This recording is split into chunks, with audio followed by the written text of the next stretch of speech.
Thank you, everyone. So as we have some new people joining us, thank you. I will introduce the evening again. Thank you so much. Hi, I'm Juliet Kinsman. I am Sustainability Editor at Condé Nast Traveller. And I really, really am happy to welcome you to this very special event organised by the Singapore Tourist Board in partnership with Intelligence Squared and Singapore Imagined Global Conversations. So, you know, I was just reflecting, sustainability. I'm just so happy we're finally all having this conversation. It's the word on everyone's lips. It's probably the word used too much, but, you know, how things have changed. And something I think a lot of us get bombarded with reports that tell us that today's consumer, 80% of them will choose the sustainable option or product or service. So we know it's important. But another report tells us that the big barrier that challenges all of us is how can we tell something or anything is genuinely sustainable, and what does that even really mean? So thank you so much joining me this evening to discuss this topic. Well, I'm really thrilled to have three excellent speakers with me. I know we're going to have a really interesting conversation, so thank you so much. We have Kavita Prakash-Mani. She is CEO of Mandai Nature. That's a Singapore-based conservation nonprofit. They aim to advance nature conservation with a focus on protecting threatened species from extinction, restoring ecosystems, driving nature-based solutions to mitigate climate change. This is what we all need, and creating benefits for local communities. We also have Jane Madden, Global Managing Partner of Sustainability and Social Impact at Fin Partners. She's an award-winning authority on ESG, environmental, social governance, policy, performance, and communications. Jane advises Fortune 500 companies across all different sectors, including CPG, manufacturing, and travel and tourism. Thank you. And we have Bjorn, Executive Director and co-founder of Edible Garden City, focusing on identifying the value that urban agriculture brings to communities that of high density and food import dependent cities such as Singapore. So I'm going to start things off with a question I always love to ask because I always love to hear the answer. What does sustainable travel mean to you? So I'm going to start with you, Kavita. Thanks, Juliet. And thank you all for this opportunity to be here. As you said, you know, from our perspective as Mandai Nature, we're really looking at protecting our wild places and our wild species. And for me, sustainable tourism stems from that. How do we use tourism for the good of nature, of people, to protect our climate? And that's where, you know, we also have, in this current context, really, this rising sense of nationalism, like everyone's closing borders, looking inside, feeling threatened. COVID has made it worse. And I think the opportunity to learn, to experience, to be in different cultures, like we were hearing on the last panel, but really from a conservation perspective, to be grounded in nature is really something that tourism can do. Absolutely. Thank you. Jane. So I think both from a traveler's perspective, or if you're working in the travel industry, I talk about sustainable travel as being respectful not only for the environment, but also the culture, and that's the history, but also the social mores of a particular town or city or country that you're in, and also the people. Whether those are the locals or the people that are serving you in restaurants, in hotels, housekeeping.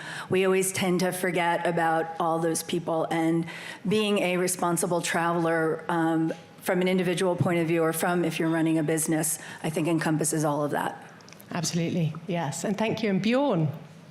Yeah, what I feel is when sustainable tourism is about not being extractive when you go to a place and really regenerate the space that you visit so that you can improve yourself and also the people and the country that you visit. I love that. Can you all actually really just process that. That was some really, really great answers and really, important.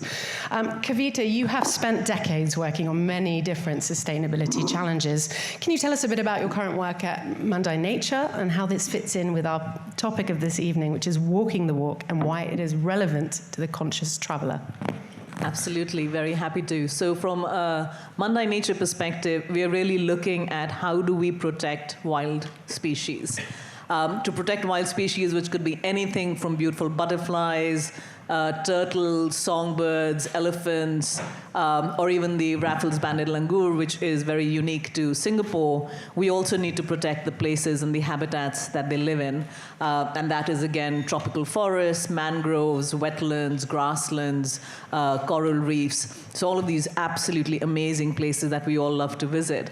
But intrinsic to that, I think Jane was saying, are the people. These are not always uninhabited people. They are indigenous peoples, local communities, local farmers that are all in those landscapes and have been for generations traditionally and culturally. And so working with them. So it all kind of ties together into this beautiful mosaic of life that we have. And in that context, we definitely do see the role of tourism. So what we call conservation tourism, which is taking a step forward from ecotourism. And conservation tourism is grounded in those concepts. I think with ecotourism, we come to it from the definition of, to put it simply, we want to go into a beautiful place and see a beautiful place. Whereas for conservation tourism, we start with saying we want to protect that beautiful place or those species, and we will design tourism to get to those basic tenets. And we've just put out a report this week, which we'll be happy to share details of, which kind of starts looking at those nuances. I've read it. It's really good. So you do want to read it. I always call it nature-positive tourism is one way of, it's really important. Thank you so much. Bjorn, one of your missions is to bring urban farming to cities to create social impact. Can you share a bit more with us about Edible Garden City and how it's created? Yeah, so we started 10 years ago as a social enterprise in urban farming. Of course, the initial idea around it was to work on food security because Singapore imports 90% of our food from 170 countries. We have 1% of our land dedicated to agriculture that produce 10% of our food. So we kind of looked in the urban spaces and activated rooftops, rooftop car parks, viaducts, into farms, into food production spaces. Of course, during that time, there was a big growth in hotels and sustainability efforts in hotels. So we have built about 270 of these edible gardens all around Singapore. So you can find them in hotels like Marina Bay Sands and Park Royal Bayfront. But what we really saw once we activated these spaces is that how the community has been impacted. In the next picture, you see the people and the children, the schools, and they come, they engage, and they learn about food sustainability and about growing. And in the next image, if you look at that, we also practice inclusive employment. So we provide jobs to the disadvantaged to participate in urban agriculture and farming.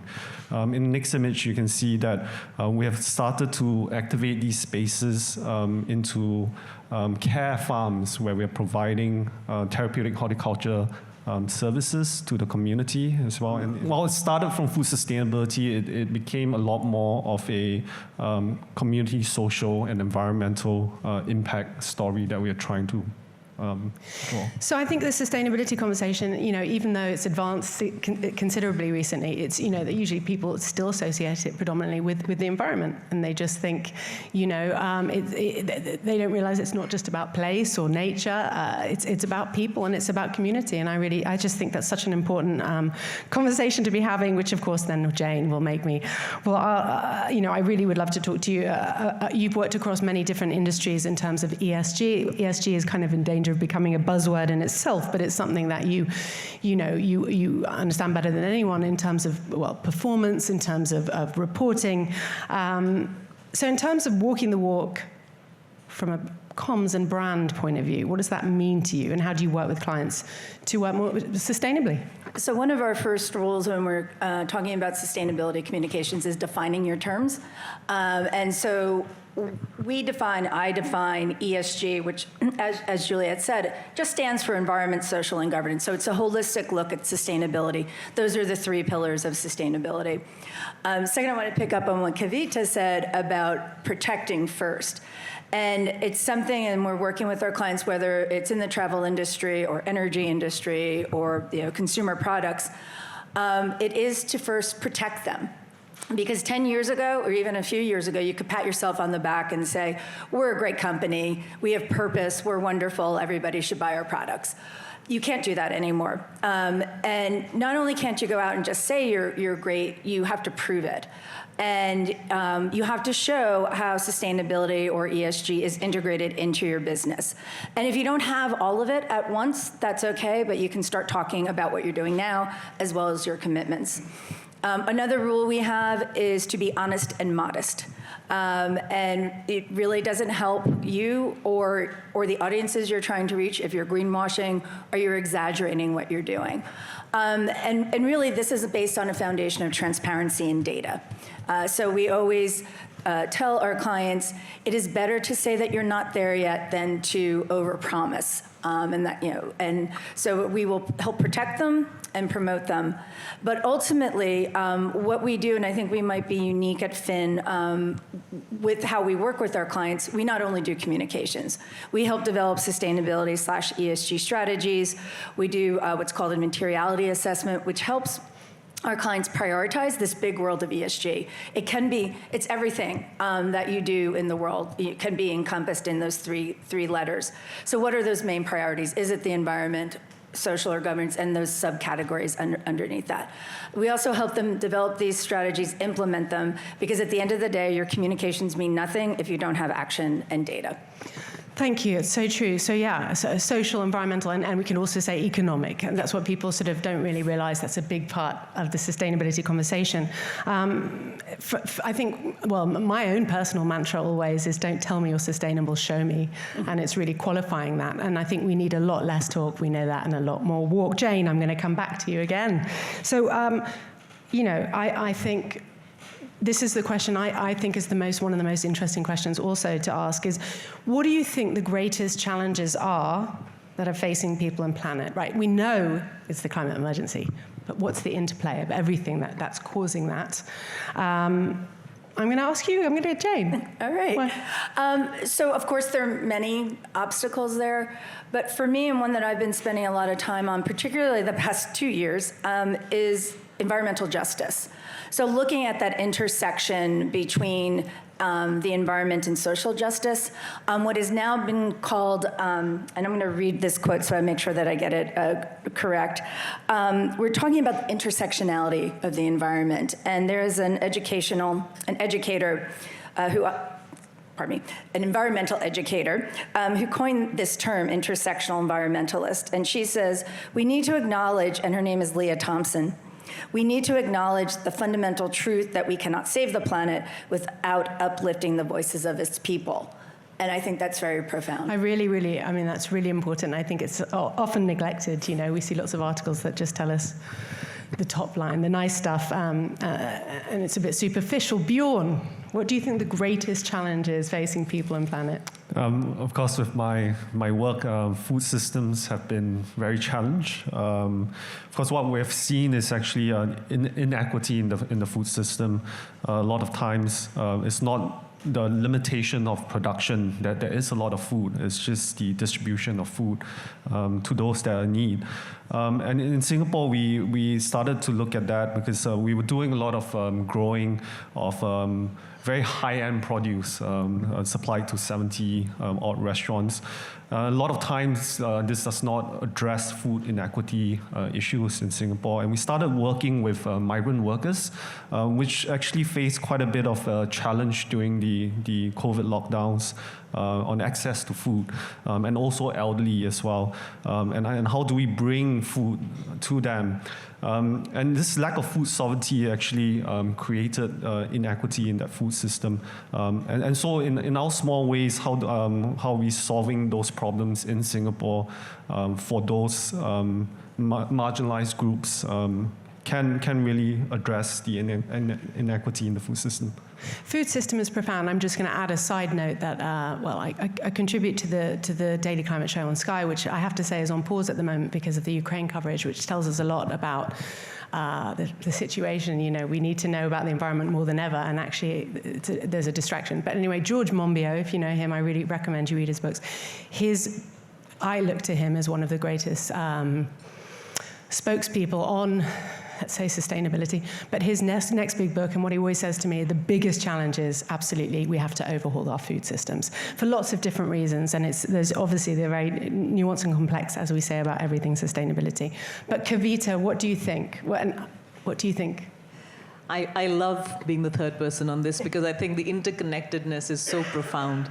I would obviously say that our natural world is at crisis and we need to protect it. But we need to protect it.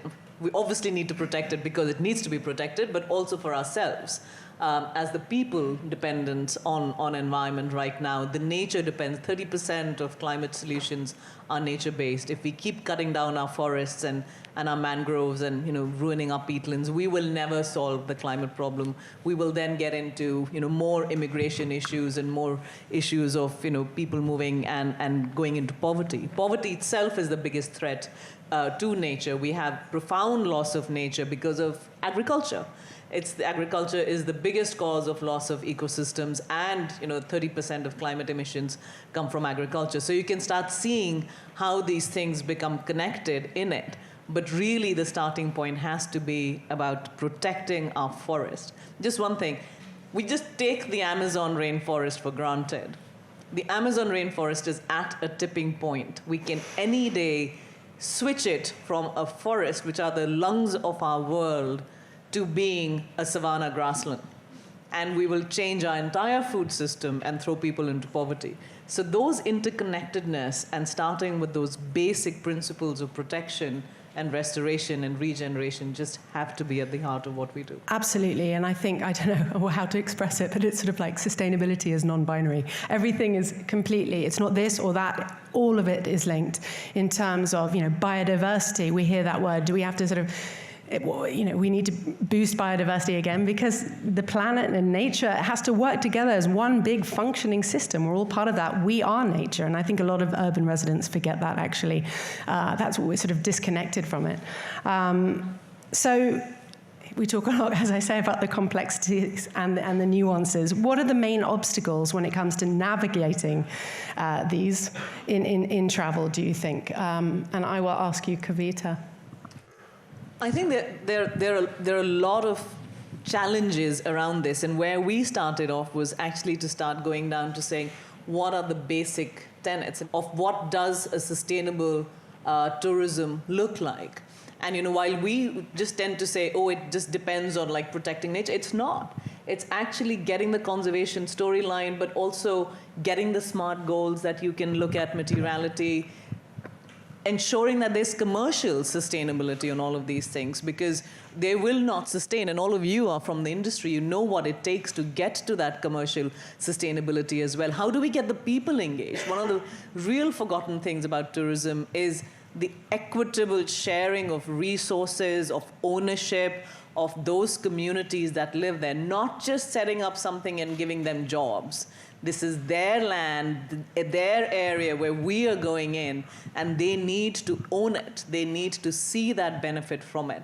But also about the supply chains. How do you source locally? How do you have that trickle-down effect of tourism into that? If you are taking people there to see certain species, I mean, look at the Rwanda gorillas, or going into safaris for the Big Five, or coming to Colombia to see the birds, or to Southeast Asia to see our orangutans or the elephants or the tigers. if they are not protected, we will not sustain that tourism. So the base of all of these are about protecting these communities and these people. And so we really look at that. So one of the examples we have is this Cardamom Hills project that is in Cambodia. And we have a little visual on that just to show how you can bring private sector together with NGOs, in this case the Wildlife Alliance, to create this very diverse cardamom tented camps in the mountains there that protect forests. So you actually have patrolling. You can take your customers to be part of those patrols, to have citizen science, to go and find the snares that are capturing and killing our animals, to really bring people together into that community and bring the conservation core into some of those examples that we have of good tourism. Thank you. I mean, Juliet, if I could just add to that, from a business point of view, and I knew when I met you we would be on the same wavelength. It's just good business anymore, and it isn't an add-on, because you are not only mitigating risk as a business person, but you're maximizing those opportunities, and you are protecting your future business as well as the future of the planet. Yes, Bjorn. But I think one of the major obstacles is always the kind of debate on inconvenience, right? Sustainability means more expensive. It means it's really inconvenient. You choose between the compost toilet and flush toilet, right? Which will you choose? And that is that sort of mindset shift that needs to happen within travelers, that sustainability do sometimes come with some inconvenience as well. So just getting through that mindset shift. Absolutely. That was actually, the point I was going to make was that, a lot of what we're here for travel and tourism conversation, but it's universal, all of these themes. And I think absolutely the barriers are, we're addicted to convenience, we're addicted to bargains. And, we just have to stop and sort of think about every decision that we make. I think if you speak to hoteliers, that's obviously me personally, that's my world. Professionally, I also work as a consultant with hotels. They'll tell you their barrier to sustainability is they don't have the time or the money to invest in initiatives that cost them time and money. So I think that's where the governance, the G, comes in. Also, things need to be managed, and they will be. It's a very sobering fact that it's understood that if every single company or every commitment or pledge made at COP26 was upheld, we still don't stand a chance of making the 1.5 degree cap on the global warming heating. And so it's probably going to be 1.8 degrees. I mean, it would want to be about 3 degrees. This is really, really significant. So what are the obstacles? I think we need things to change. And we need to all better understand our role in that. I was also going to ask you about what does a positive impact tourism model look like, and I think, Kavita, you've really shown us that in terms of conservation. I think I loved, Bjorn, how you mentioned, this is key in sustainability. It can't be extractive. It has to be restorative or regenerative. Can you speak more to that in terms of a tourism model? Well, personally, I've done purpose-driven travel through volunteering and working on farms a lot of times, and restoring 16th century barns in the middle of Wales, and farming rice in the middle of Seoul. So it's not so much more of a consumption travel. It was a more purpose-driven, it's more participative tourism, where I spend a lot more time with the community, with families, contributing to the local economy at the pub most of the time. And the best conversations I had in the pub. I was in the middle of Scotland, and the pub owner loved me so much he offered me a job.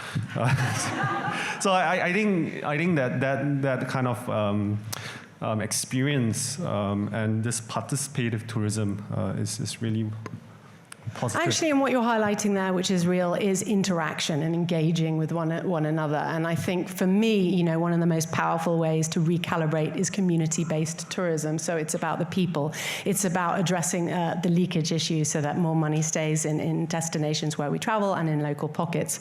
I would imagine, that's very much a social impact-focused theme. I don't know if, Jane, you wanted to add to that as well. Yes, yeah. I think both for me as a traveler as well as somebody who's been working in sustainability their entire career, that is what is very important to many travelers, or they're learning about it. They may not really think about it, but making sure that our dollars are staying where we're spending them is very important. And I have one other quote from Tal Rifai, which I think many people in this room knows, the former Secretary General of UNWTO. And Tal always talks about you can't build a 5-star resort in a 2-star community.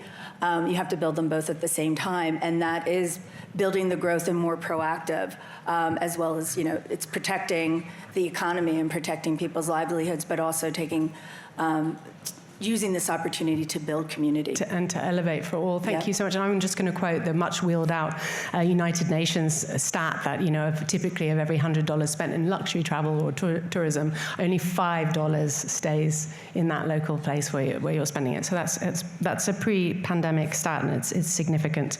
What I would really love to talk to you all about is, what makes a destination particularly compelling from a sustainability point of view. Kavita, what do you think? Well, tourism is all about pretty places and good food and, all the experiences that we can have. So I think, it's really about, for me, and I think from our perspective, it's really about finding the right place with the right people experiences in that. And of course, we now have 53% of, travelers saying, in the latest Booking.com thing about saying that they want to look at sustainable tourism, but you also have like $343 billion going into wildlife tourism pre-COVID, and it'll hopefully come back. So for us, the destination needs to speak to those experiences, but also really be grounded in the conservation elements that we want. I mean, we just have to say the loss of tourism in the last 2 years, of course, you're from the industry, you know what it means to all of you. But from a conservation perspective, not getting money into those critical areas has meant that our protected areas management has not had funding. We've had to lay off rangers. We've had to lay off, all the staff that works there. The communities that live there have not got incomes. So they are killing the animals, or poaching has gone up, or deforestation has gone up, because they absolutely need those resources. From a destination perspective, those are the areas that we need to get tourism back. Absolutely, thank you. And Bjorn, what are your thoughts? Well, I feel that, it can't be just one narrative within a destination. It needs to be an ecosystem of experiences and diversity of experience, sustainable experience. If you're just going for one thing, it lacks that. In the image, if we were trying to create this narrative around a single origin Singapore chocolate with Janice Wong, and probably 5 years back, we would not have been able to do it. So we're planting 1,000 cacao trees in Singapore so that she can make her single origin chocolate. So the authentic story and the real story that has to come out to make it compelling for people to visit and participate in it is really important. So authentic stories, yeah. Thank you. And after all, that's why we travel, is to have authentic experiences of places different to what we know. And that addresses the very first point that was made about the rise in nationalism. Kavita, yes? So Bjorn said a really interesting thing about Singapore. So I'm going to take a minute, since I do live there and work there. But I think that is a really good example of how we have taken urban travel and matched it really well in the new context with nature travel as well. Because the city, even a very urban city, allows you that experience and got a lot of green spaces going. We have national parks, we have mangroves and species coming back. I mean, in the urban context of looking at, whether it's endangered species like the straw-headed bulbul, or looking at our Raffles banded langur, or the otters coming back because the waterways have cleaned up, or hornbills coming back, which we had lost. So we are able to create those little patches of tropical forests, real wildlife experiences on the doorstep of a very urban environment that kind of brings that, as Bjorn was saying, the different elements together. Thank you. Actually, I don't know how many of you know, but London's not far off qualifying as a park city. We just need to have a few more green spaces, I think, on roofs. I might fact check that. But that's quite interesting. However, Singapore is a garden city, and I just recalled something. It's a city in nature. We've kind of moved from being a garden city to being a city in nature. All I was going to say was I had a conversation with Bjorn about the significance or the distinction between a garden and a park, and I just wondered if it was such an interesting point you made. Yeah, it's interesting that we named the organization Edible Garden City when Singapore was a garden city. But of course, Singapore, as progressive as it is, tend to change the narrative quite often, right? So now our name is not really applicable anymore. So, but I guess in what we have in Singapore, the green infrastructure is creating not parks, because in parks people tend to be very disassociated. You're there walking a dog, you're there to exercise. But in the garden, people engage in the community, they share knowledge, they bicker a little bit, politically, why are you growing this thing? You're causing shade on my plant, but it becomes a community. So you have a lot more activity in the garden as compared to a park. So more gardens, less parks. And again, I love that idea. I guess it's almost a metaphor, the garden bringing people together. It's more intimate, everyone communicating. I liked that image. So, we're here to talk about walking the walk and moving beyond sustainability storytelling. What would your advice be to individuals and businesses who would like to walk less, talk? I think we're all keen to know, how either maybe it's not us applying it, but if we can pass that on through our work or our clients or whoever it is. Yeah, what advice would you have? I think you have to start with setting goals and SMART goals. And we had one example that we were looking at. So you'll have to test me on this, but SMART includes being specific, measurable, actionable, relatable, traceable, transparent. And I think in that context, one of the examples that we have here is this Borana Lodge, which is in Kenya, which was set up with a very clear goal of helping protect rhinos. Rhinos are one of the most endangered species we have. They worked very much with the communities there. They also created this very interesting financial system of where they were raising money from a number of their partners, but also from the different lodges and communities, and co-investing it back. But they were very clear on what the goals were, which then allowed them to show how they were delivering against those goals, but also allowed them to communicate very clearly about what was the proposition from the tourism perspective, what were people contributing to, how that money was then actually resulting in that, how it was being shared back with the community. So I think, if you can get those tenets right and then set the goals around that with the long-term conservation and then tell the story around it, because these places have amazing stories to be told, hopefully from the people themselves. And I think that's one of the reasons we travel, is to understand and engage with these. That's these living, breathing case studies. We have a responsibility to maybe be more curious. That was something we talked about in the last session, but being curious and learning. And look, when we talk about rhinos, it's not like, oh, poor rhinos. It's a big deal when anything in nature is disrupted. It short circuits. The system doesn't function. Sorry if I'm mumsplaining. That's what my daughter would say I'm doing right now. You probably realize that. Something I am going to. Do you have other actionable advice or thoughts, Jane? You must do. That's what. First, from the individual as a traveler, do your research. Take the time, identify whether it's through certifications or the media. Find out about the operators you're using, the destinations you're going to. And make a pledge to yourself that you are going to be a responsible traveler. And there are examples of that that you can find, I believe, in Iceland and Palau. Actually, you have to sign. It's part of your passport to get into Palau that you're going to be a responsible traveler. easy ways to do it as well. Just, take the train. You're close to, it's easy when you're, here in the UK and in Europe, less so in my home country, the United States. But if you are flying, find the carriers that are using more sustainable aviation fuel, or otherwise known as biofuels. Those are really making those efforts. And this data is available. Sometimes you just have to dig for it, but find it. Also look at hotels that are LEED certified or BREEAM certified. Those are opportunities. And of course, just going back to the social issues, be very respectful of the communities you're in. From a business, it's following these other models that exist in sustainable business.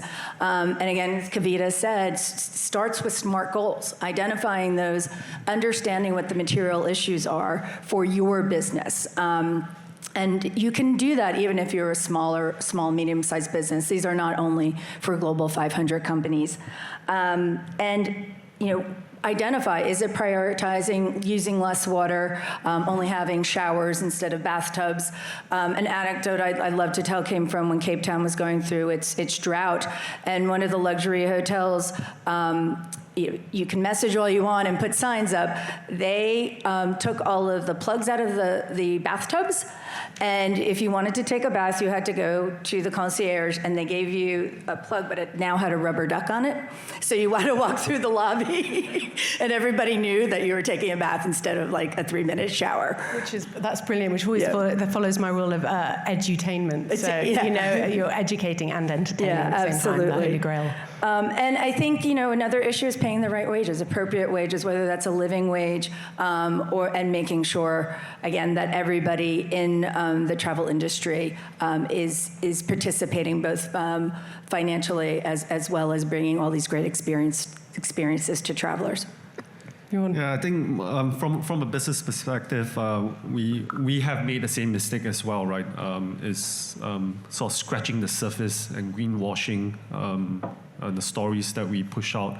But if businesses really need to approach sustainability from a system change perspective, the issue we're in, the challenge we're in is a systemic problem, and they need to look at it holistically and not just fix little bits and pieces along the way so they can have a good marketing story. So be truthful about it. Yeah. Really, as somebody who writes a lot about sustainability, that is absolutely key. I really hope everyone's sort of thinking about that. And just going back to something Kavita said, which is what I would really amplify, is supply chains. We are only as good as our supply chains, all the way down. It can be really complex. I'll just give you one little stat that will highlight that rather depressingly.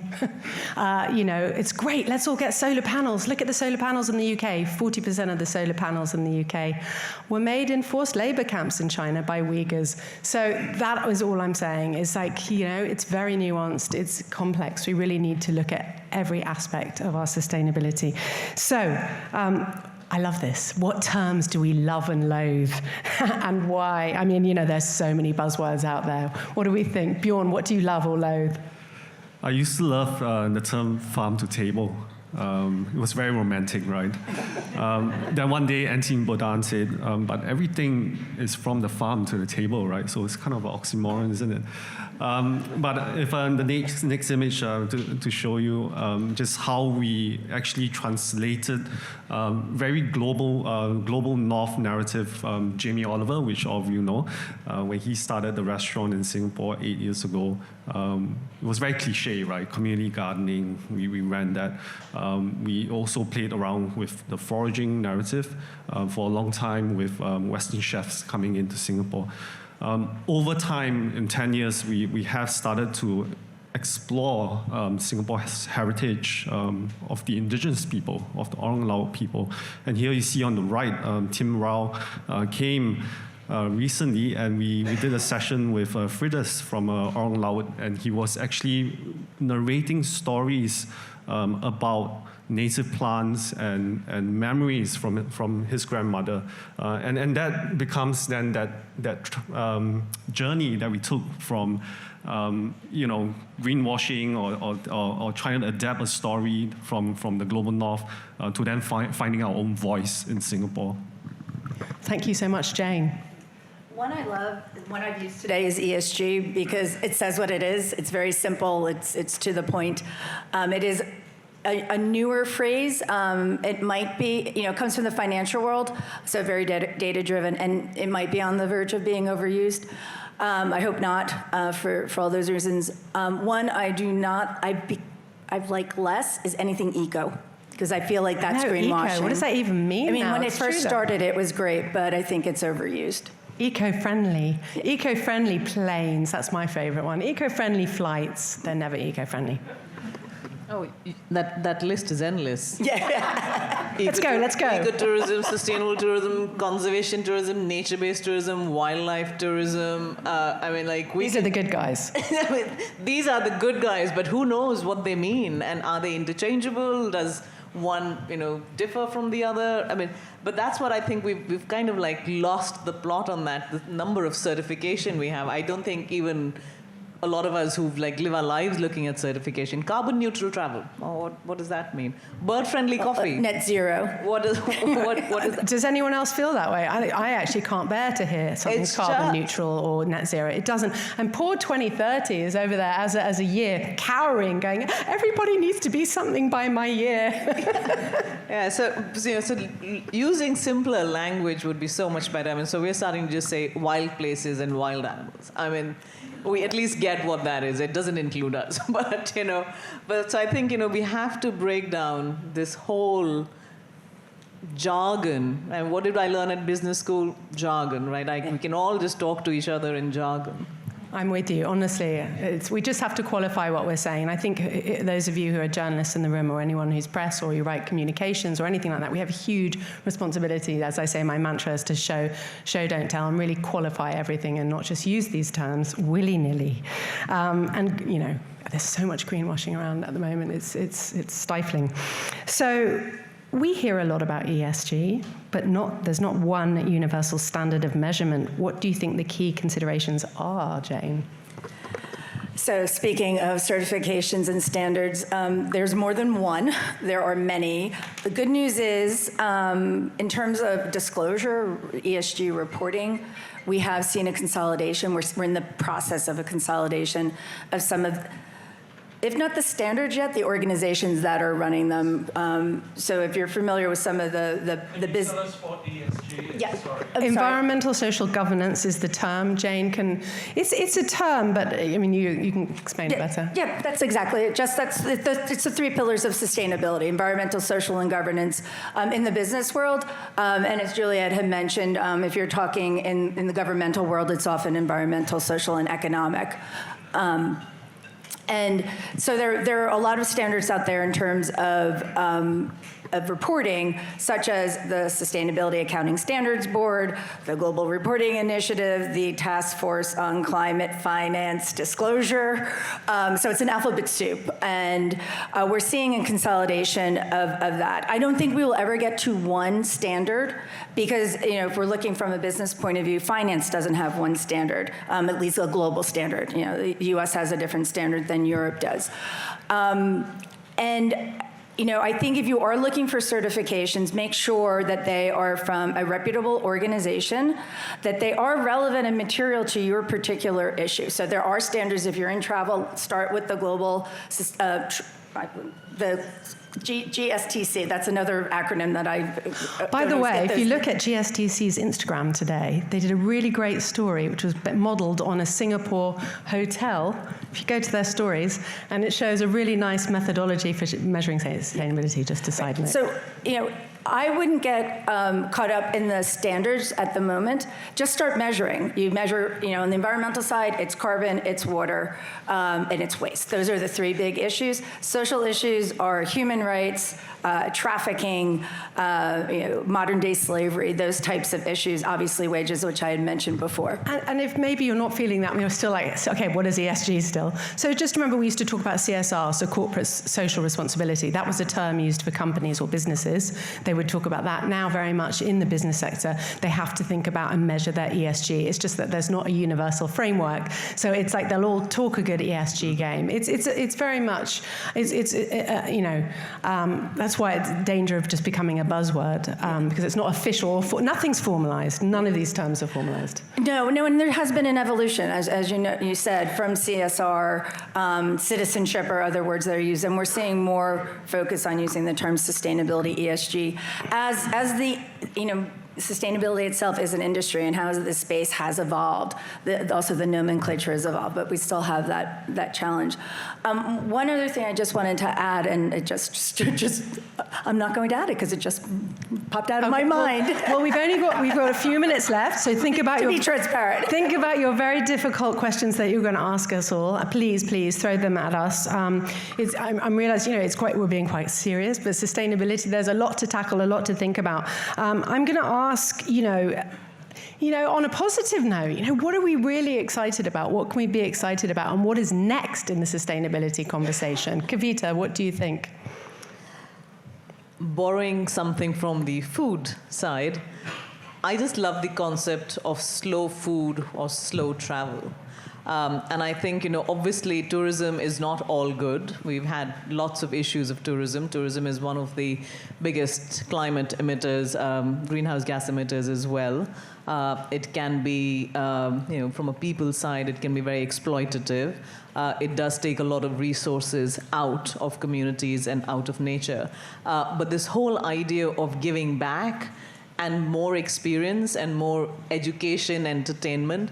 So slow travel, which would be don't take lots of weekend trips and lots of air miles, but take a destination, take the time to spend there, to see, immerse yourself in whether it's Japan or Singapore or New York, but more and more into natural environments. And we're seeing post-COVID, people are really feeling from a health and mental wellness, well-being, the need to be in these spaces. Yeah. So we just need to slow it down. Yeah, thank you, Jane. Completely agree with that. I would take it one step further and use travel as a way to educate people about sustainability, and all those aspects that you've mentioned in the environmental and social. Absolutely, thank you. And Bjorn, what would you say? I think I shared this before, but really the sort of resurgence of participative tourism, more of the woofing, more of the couch surfing. Do you know what woofing stands for? Yeah, so worldwide opportunities on organic farm. Used to be willing workers on organic farms, and you spend time in exchange for food and lodging. You work on the farm, and the network is global network, right? You can experience. I went to Japan and did woofing. Every morning I woke up, Mount Fuji was just there, So I met Japanese that have not seen Mount Fuji before because it's always covered in clouds, right? so that kind of experience and that participative tourism and immersive tourism is really exciting for me. Yeah, and I'm excited personally. I love that hotels are offering behind-the-scenes tours now. That's something I'm really enjoying, and businesses are really pulling back the curtain and allowing you to see how their operations work, and it's a great education. So thank you. Didn't in COVID times a lot of the hotels and destinations just allow people to live there for months? Like, isn't that one of the big trends we've seen of if you are working from home, work from Barbados? Or, you've had that big shift in tourism right now. People just living longer in destinations. And moving around as promads. Oh, buzzword, professional nomad. Absolutely. That's a great, people are traveling. Well, that's part of your slow as well, traveling less and for longer. We've obviously covered a lot, and I really would love to take some audience questions. Have you got any questions, please? Great. Regarding sustainable tourism, where are the great examples in the world of where sustainable movement within cities is really forward-thinking with regard to not only tourism, but also the local community? Cities is harder because I think Singapore could be an example, but I think from a broader tourism perspective, we see a lot of really good examples out there. So, I'll take one from Namibia, the Wolverdens, where they actually work with community conservancies and ownership, bringing in private sector investment and skills to really look at nature conservation, and that really coming together with the tourists then being, a core part of that. Or you look at wilderness safaris or, blue ventures. So there's a lot of examples where these things are definitely coming together.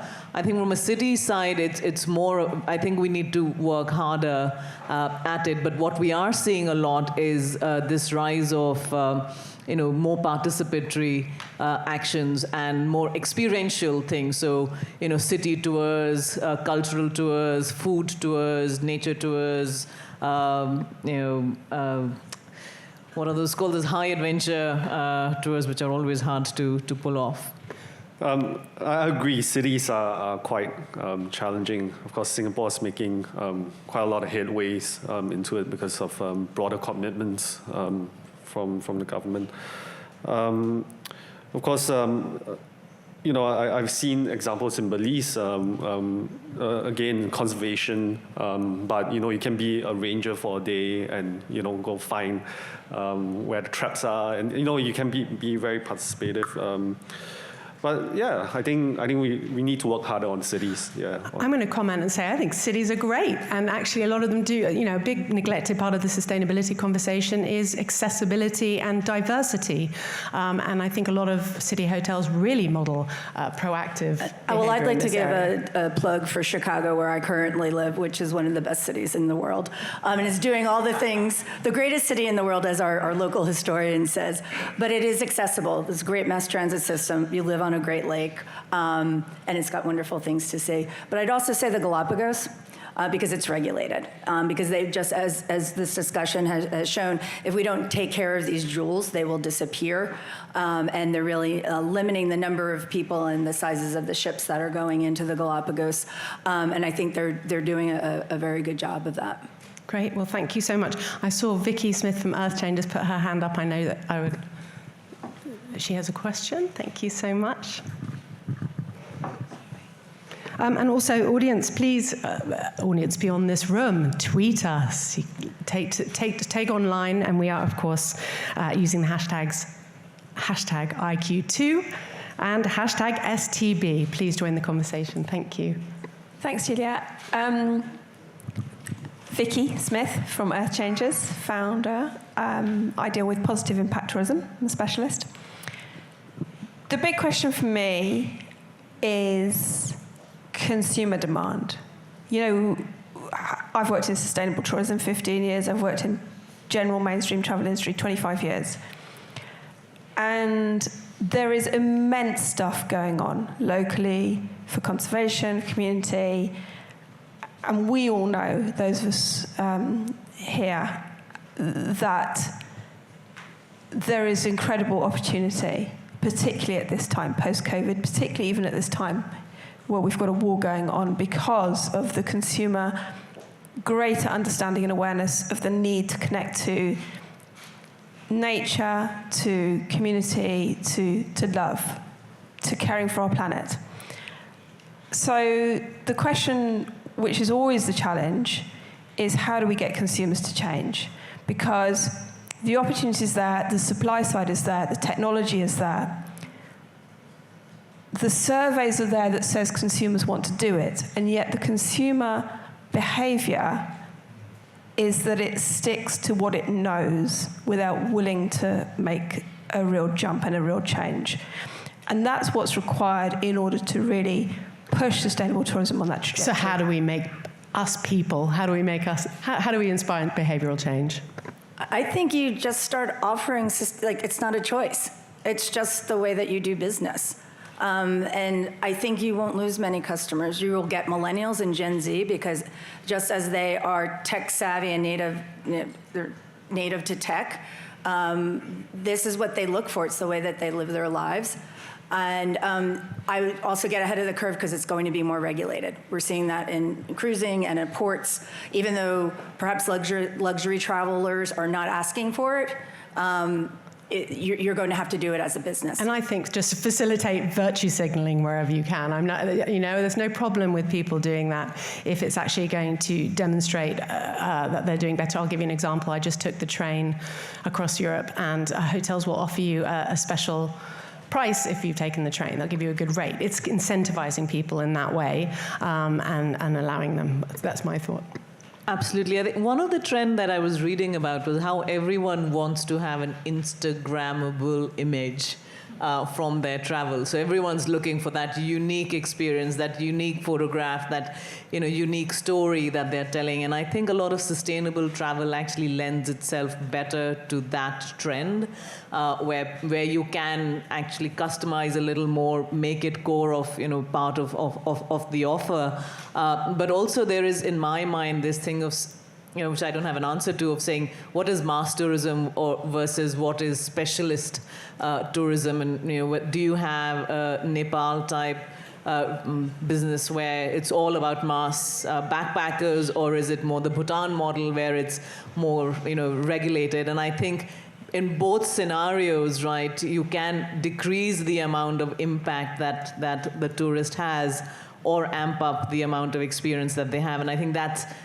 those are the models that we want. But I think at a core, what we would like is that these are non-negotiables. I think like any other sector, this has to be at least core basic sustainability of how operations are run are not optional. So thank you so much. We're going to take one more question. I'm just going to make a side comment about the Bhutan model. I'm sure you know, but it's just that they don't have so many visitors at all, and they have much higher spend. They have to. And that sounds very elitist and exclusive, but it means less people spending more money is the holy grail.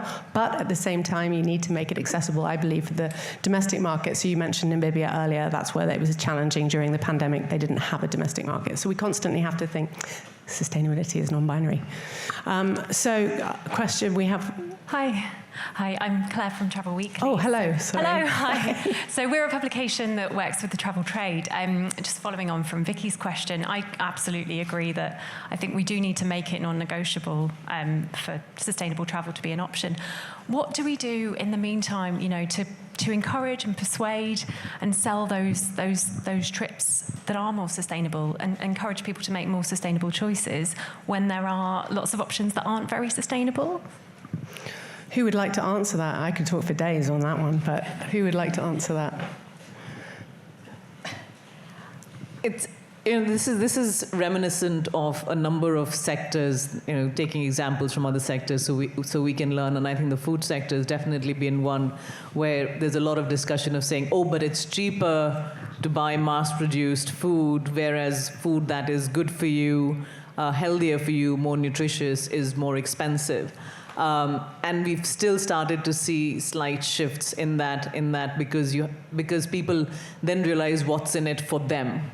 And I think we've always found that you can always, we can't always, but it's easier to sell something when they see what's in it for them than to say, it's better for the environment, or it's better for the animals, and it's better for the people. So I think, if we can use that hook, especially in times of all this health and well-being, and we talk about forest bathing and all of these new concepts. I think we need to translate that and find those hooks a little better. And I think the millennials are more open to it. I completely agree. I really want to sort of emphasize that too. People are selfish, and they're allowed to be a bit selfish with their trips and the holidays. So if you can just say, look, you know what, it's the right thing to do, but it also feels nicer. It's more nutritious, let's call it, to take the sustainable trip. And I do think travel agents and travel operators have a huge responsibility to think about that properly. I don't think that they do a good enough job at the moment in the mainstream. I would add, certainly education is a big part of it, but I would look at sustainability as the new luxury and sell it that way. Thank you. Thank you so much. I don't think we've got time for any more questions. I'm so sorry. I found that a really, really edifying, important conversation. Thank you so much to everyone. Thanks to my panelists. Thank you to the Singapore Tourist Board for hosting this and putting it together, and of course to Intelligence Squared for producing it. Please continue the conversation on Twitter. Do go there. And I'm going to hand it over to Carrie Quick, who is Singapore Tourist Board's Executive Director for Europe, for closing. Thank you so much. Thank you, Juliet. Well, just a short note before everybody leaves. I think on behalf of my colleagues here at the Singapore Tourism Board London team, we really want to thank you for taking a weekday night off to join us. We hope that the conversation has been invigorating. It sure was for me. We've had an engaged audience. We've had eloquent speakers on both our panels. And of course, an amazing chair who has guided us through quite thought-provoking topics. So really, in short, we hope that through today's invigorating discussions, we've really piqued your interest to travel again. And of course, we would love to welcome you to Singapore as well. Put in a plug. Thank you, everyone, for being here tonight. And we'd like to invite you to the back for some networking and refreshments again before you leave. Thank you so much.